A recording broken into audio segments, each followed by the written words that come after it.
22nd at Barclays Center in Brooklyn. We have an amazing show lined up. Paulie Malignaggi versus Adrien Broner, 12-round fight for the WBA Welterweight World Championship.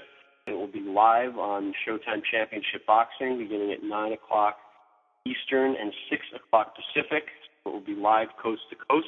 And there will be preliminary fights airing on Showtime Extreme beginning at 7 o'clock. We have tickets still available. We urge everybody to get out there. Get your tickets now. They're going very quickly, starting at just $25, going all the way to $250 for a ringside seat. But that's actually a very reasonable price for a ringside seat, considering the show that you're going to get. Part of that show is a young man who is the current WBC lightweight and a two-division world champion. He's unbeaten, charismatic, and incredibly talented, and at just 22 years old, he's getting better and better with each fight. And on June 22nd, he's going to make the jump from 135 to 140 pounds to challenge Malignaggi in the Showtime debut in an effort to become a three-time world champion in 3 weight classes. If he gets it done, he will join Roberto Duran, Roy Jones Jr., and Robert Guerrero as the only fighters to win a world championship in their first fight after jumping over a weight class. So pretty impressive company if he's able to get it done. He has a record of 26-0 with 22 KOs from Cincinnati, Ohio. Adrien "The Problem" Broner. Adrien, you want to say a few words before we go to Q&A? We lost Adrien. Adrien. Yo, Adrien. There he is. Are you back in? And there he is. Adrien, you want to say a few words? Are you back in? My bad. I had a brief intermission. Jessica was calling. I would like to say that it's going to be a hell of a show.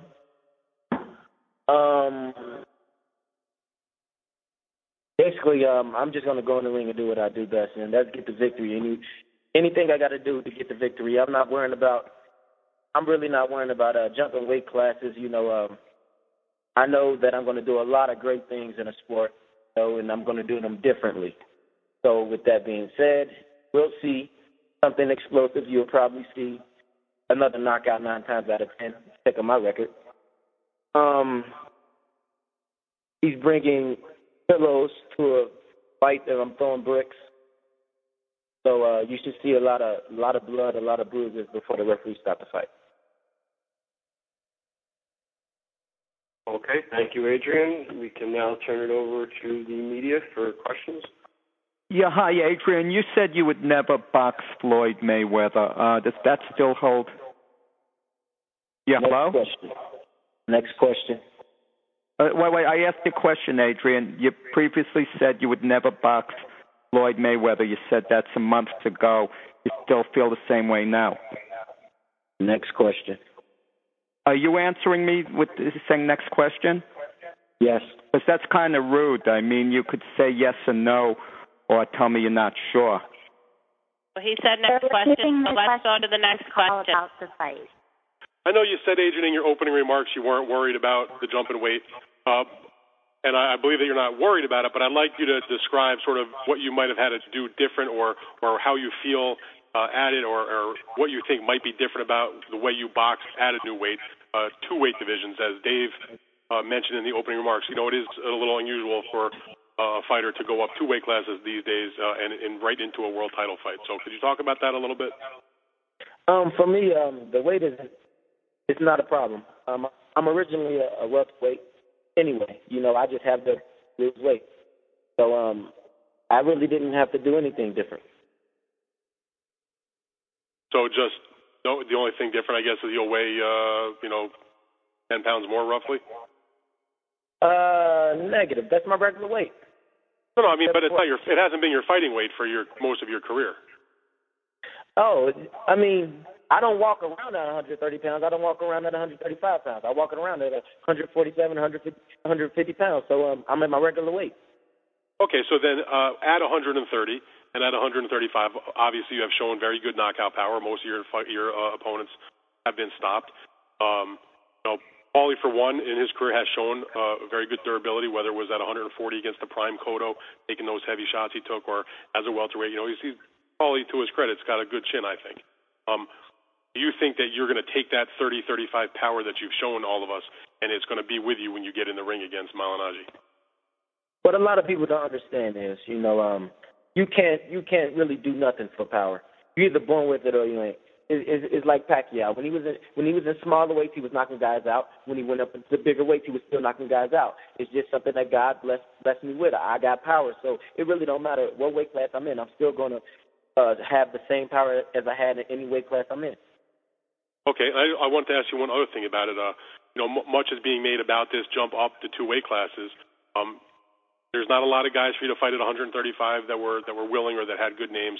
You know, 140 was pretty loaded, but a lot of those top fighters were busy fighting the other guys. I know you've been asked about this, but I don't remember what you were saying about it.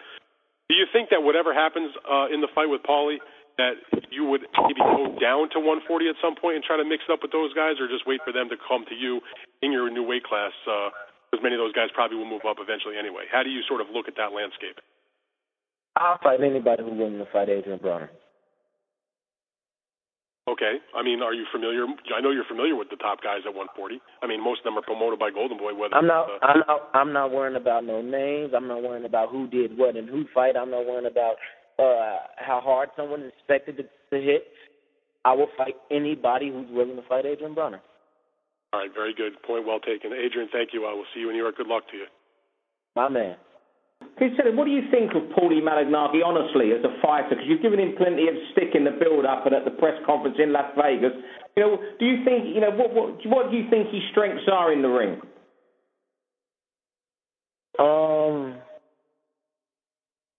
He's a very good talking ability. He got some great talent. I mean, hell, he's a hell of a commentator. Other than that, I really, you know, I don't know. He's a world champion. I mean, you know, he can't be a bad fighter to have got as far as he's done and had the fight, you know, the wins that he's had, though, can he? I really didn't understand that sentence or word you said. By accent. But, you know, to get as far as he has, you know, he must have some good about him in the ring. You're just saying he's only a good commentator and talker. I mean, you know, if I was to look at his career and his job, I would say he was born to be a commentator. He was good. He got the looks. He can talk. I mean, in boxing, you know, if it isn't Adrien Broner or Floyd Mayweather, and it's really, I don't really see nobody. But Paulie, I take nothing from him. He's a world champion. He wouldn't be a world champion if he wasn't somebody. You know, but at the end of the day, he's fighting Adrien Broner, and I will be the ruler of boxing in about a year or two. And to become the ruler of boxing, you know, who do you have to beat to become the ruler of boxing? It's not about who do I have to beat. It's how I do my job. It don't matter who I beat. As long as I keep winning in the fashion that I do it, as long as I keep putting on shows, as long as my ratings keep going up, I will be the ruler of boxing. Malignaggi is a crafty veteran. Is there any particular area of his game that you have studied in preparation for this fight? I really don't study tape. I let my coach do that. I know that as long as I'm in shape, there's nothing I wouldn't be able to adjust to. So I'm always ready. Whatever he brings to the table, I'll be ready. Make my adjustments, and I'll do what I got to do to get the victory. I know I wouldn't call him a veteran, but I know he's a slippery fighter, and if you're really not on your A game with Paulie Malignaggi, there's a chance that he can slip away and get a victory.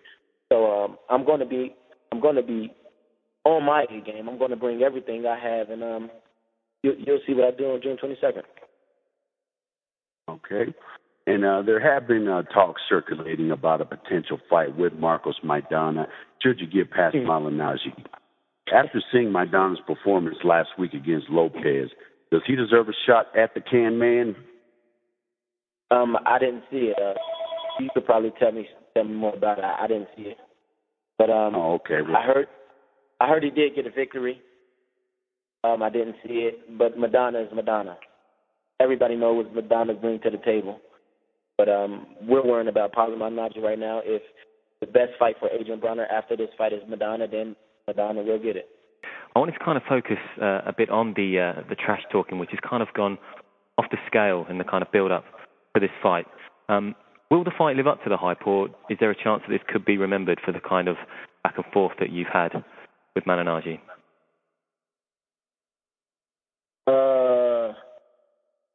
Really didn't get nothing you just said, but okay, sorry, I was saying, will this fight live up to the hype, or is there a chance that it can actually be remembered for the trash talking that the two of you have had? Of course, I'm Adrien Broner. I always say something and do more than what I said. Okay, well Malignaggi, for example, obviously he said that you're ugly. Effectively, you look like a ninja turtle. What are your thoughts on that?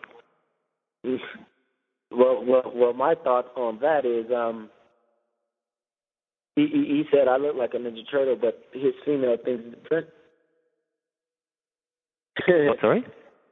His female Jessica thinks different.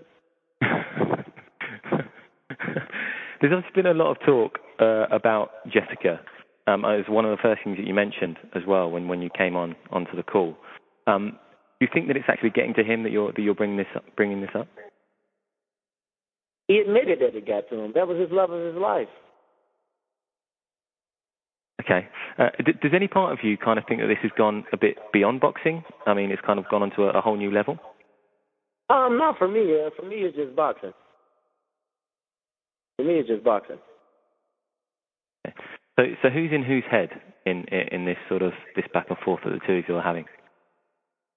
So what? Who's in whose head? Who's getting to who most?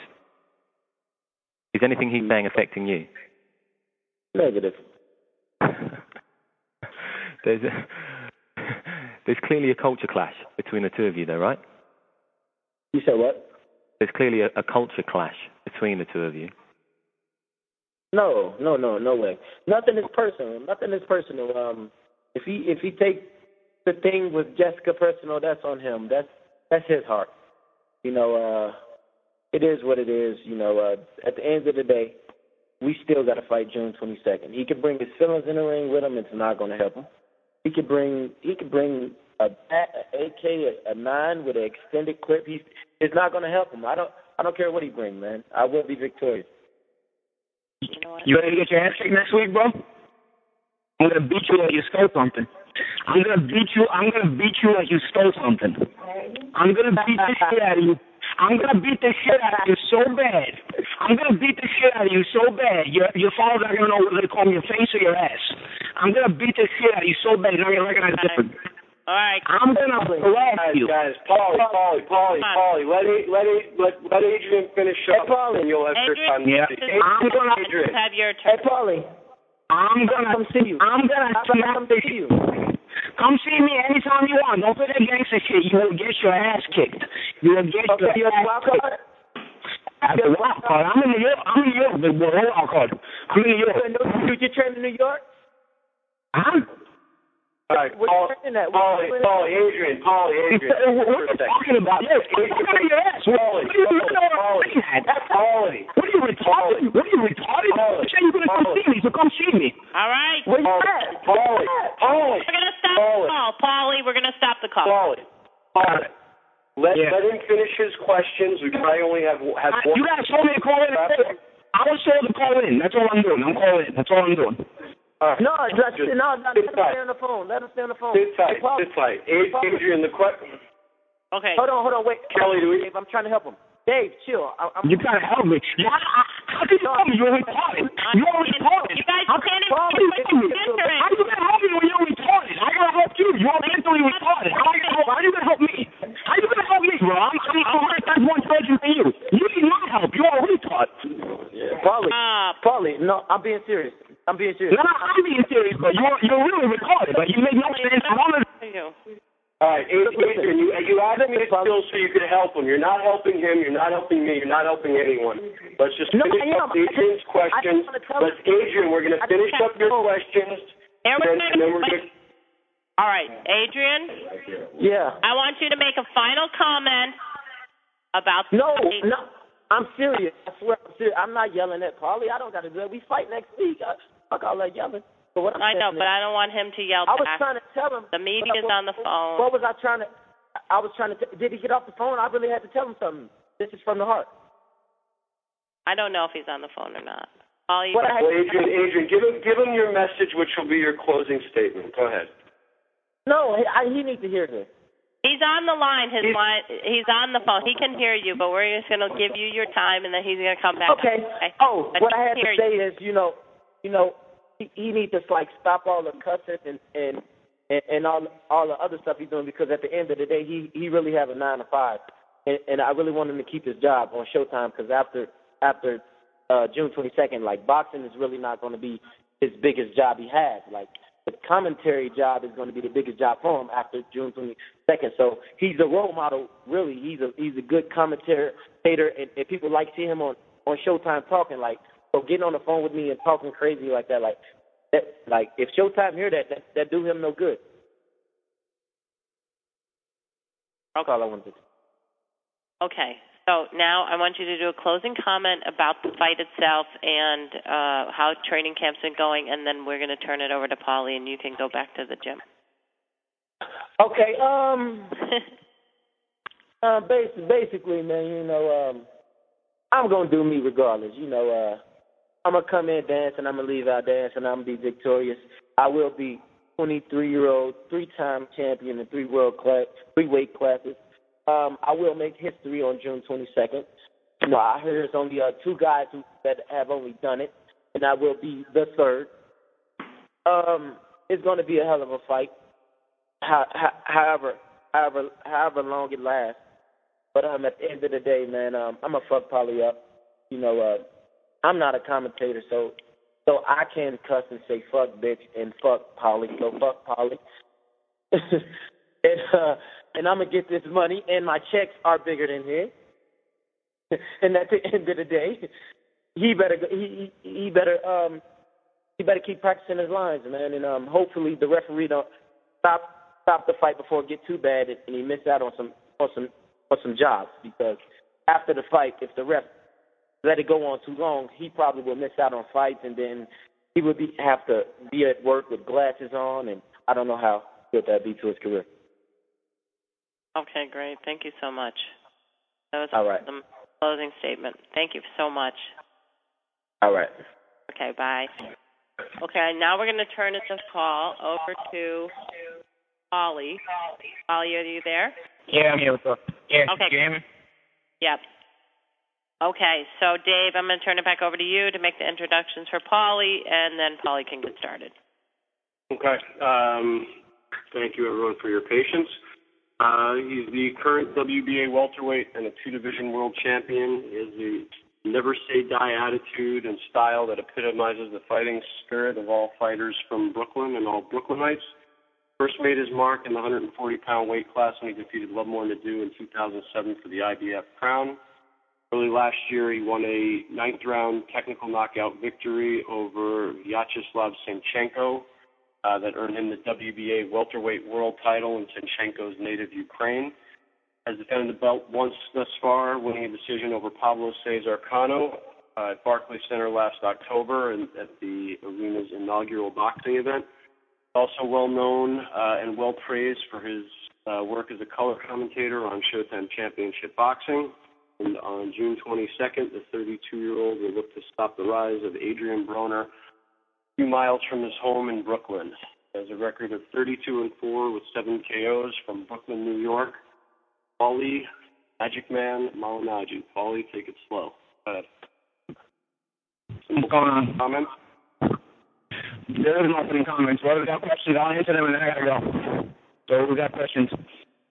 You know, when Adrien was doing his call, and before you, when you jumped on to the call, the way that Adrien seems to come across anyway is that he doesn't really seem to take it too seriously. Like, I kind of take it like he's doing his shtick, sort of like with a little bit of a wink of the eye. You seem to take it a lot more serious, a lot more personal. Has he gone under your skin a little bit? Seems like it. It doesn't really matter what he's gone under my skin, dude. I mean, I've been fighting for 12 years. We can get under each other's skin or not. It doesn't matter, dude. When the bell rings, I'm focused and I'm ready, and I've always been that way. So You know, if I was the guy who just started this shit, then okay, you could say, hey, he's getting under his skin. Uh-oh, is he going to not apply the game plan? It doesn't really matter. It's an irrelevant question. Yeah, at times I'm pissed. At times it's tongue-in-cheek. I guess it depends on the moment. But it doesn't really matter. We got a job to do next Saturday night. That's what counts. Okay, so all those antics, even if you do get annoyed and irritated by it, you're saying that when the bell rings, that it's not going to take you out of your game. Nah, no talking has ever gotten me out of my game. There's things that have gotten me out of my game in the past. There's definitely not been talking. Okay, and so when he says those things, how much does it upset you? Or are you also given a little shtick too?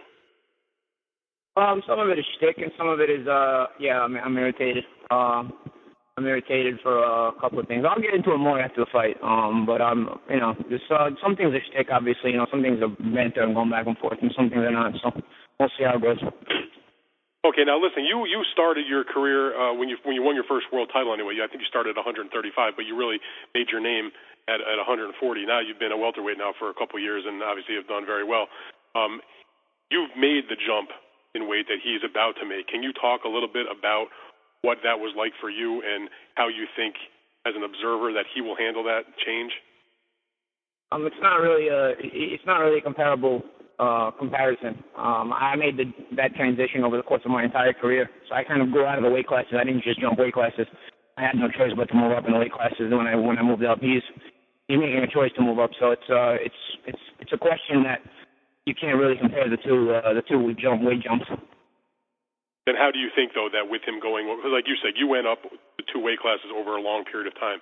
He's taken a jump up two weight classes in the span of just, from one fight at 40, or rather at 35 to the next fight or from 140 to 135 to 147 in his next fight. Can you give me your opinion about what you think that will be like for him? I know you've watched him fight before.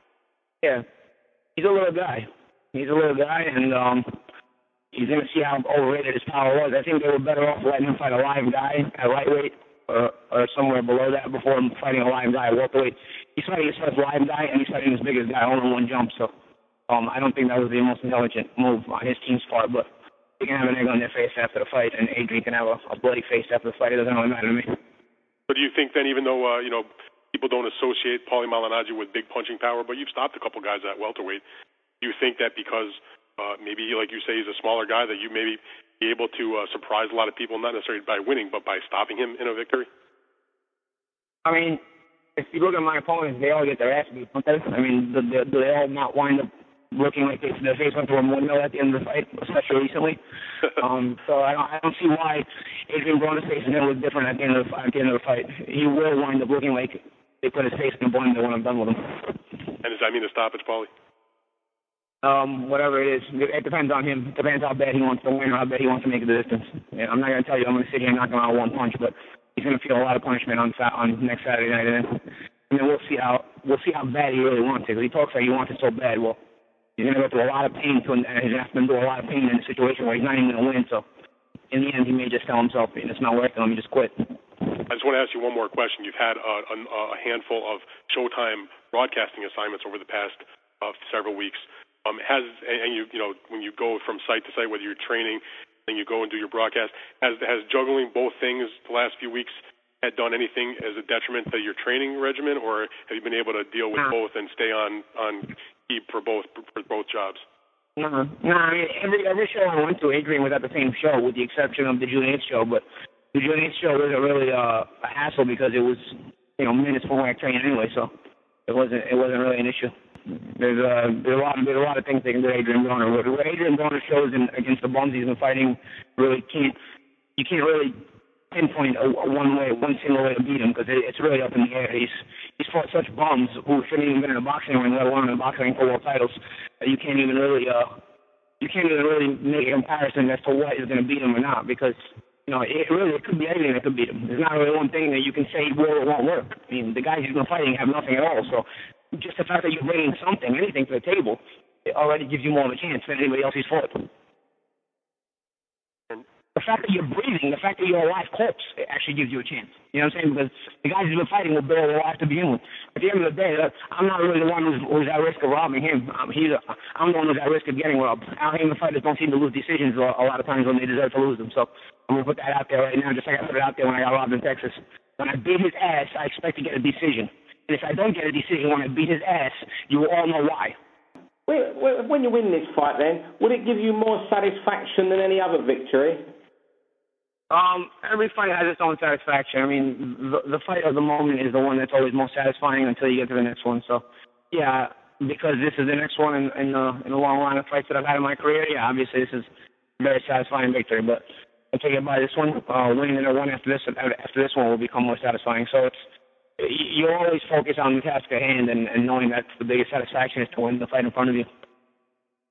Do you think, a lot's been said between you both in the build-up. Do you think, you could get on with him sensibly after the fight? It doesn't really matter. I don't really care. I don't box to make friends. I box to make money. And also, you're making a great fist of your career with Showtime.